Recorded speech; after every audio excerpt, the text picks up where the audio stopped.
Dans l'évangile de Jésus-Christ selon saint Luc. En ce jour-là, Marie se mit en route et se rendit avec empressement vers la région montagneuse, dans une ville de Judée. Elle entra dans la maison de Zacharie et salua Élisabeth. Or, quand Élisabeth entendit la salutation de Marie, l'enfant tressaillit en elle. Alors Marie fut remplie d'Esprit Saint et s'écria d'une voix forte : « Tu es bénie entre toutes les femmes et le fruit de tes entrailles est béni. D'où m'est-il donné que la mère de mon Seigneur vienne jusqu'à moi ? Car lorsque tes paroles de salutation sont parvenues à mes oreilles, l'enfant a tressailli d'allégresse en moi. Heureux celle qui a cru à l'accomplissement des paroles qui lui furent dites de la part du Seigneur. » Marie dit alors : « Mon âme exalte le Seigneur, exulte mon esprit en Dieu mon Sauveur. Il s'est penché sur son humble servante, désormais tous les âges me diront bienheureuse. Le Puissant fit pour moi des merveilles, saint est son nom. Sa miséricorde s'étend d'âge en âge sur ceux qui le craignent.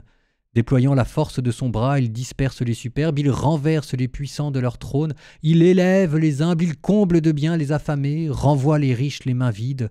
Il relève Israël son serviteur, il se souvient de son amour, de la promesse faite à nos pères, en faveur d'Abraham et de sa race à jamais. » Marie retourna avec Élisabeth environ 3 mois, puis elle s'en retourna chez elle.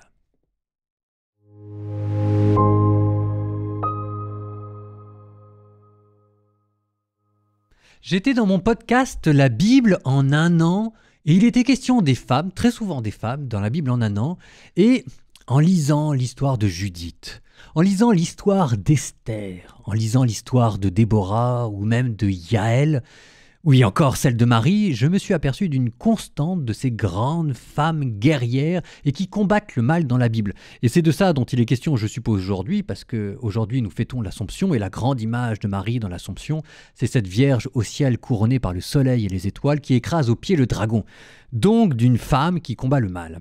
Donc, dans la Bible, je me suis aperçu d'une chose, c'est que les femmes avaient leur manière bien à elles de combattre le mal. Les femmes ont un pouvoir dans la Bible, c'est que personne ne se méfie d'elles. Qui se méfierait d'une femme ? Quand un homme rencontre un homme, il y a toujours un aspect de concurrence. Mais quand on rencontre une femme, on se dit qu'on n'a rien à craindre, et c'est ainsi que les tyrans se laissent approcher par les femmes. Et ne se doutant de rien, ils leur permettent de s'approcher, tant et si bien que les femmes, Yaël, Déborah, Judith et aujourd'hui Marie ont ce pouvoir de s'approcher au plus près du mal sans que personne ne se doute d'elles. Et là, parce que l'intimité est le lieu de la vulnérabilité, elles ont le pouvoir d'écraser le serpent au talon. Yaël qui, dans sa tente, a reçu Sisera pour ensuite le clouer avec un pieu. Judith qui s'est approchée d'Holoferne dans sa tente encore pour ensuite le décapiter. Et ici un serpent qui s'est approché de la Mère de Dieu pour mieux se faire écraser par elle.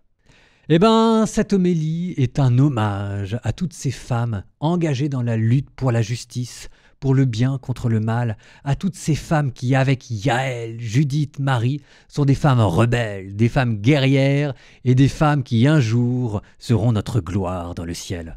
Bravo à vous, belle fête de l'Assomption.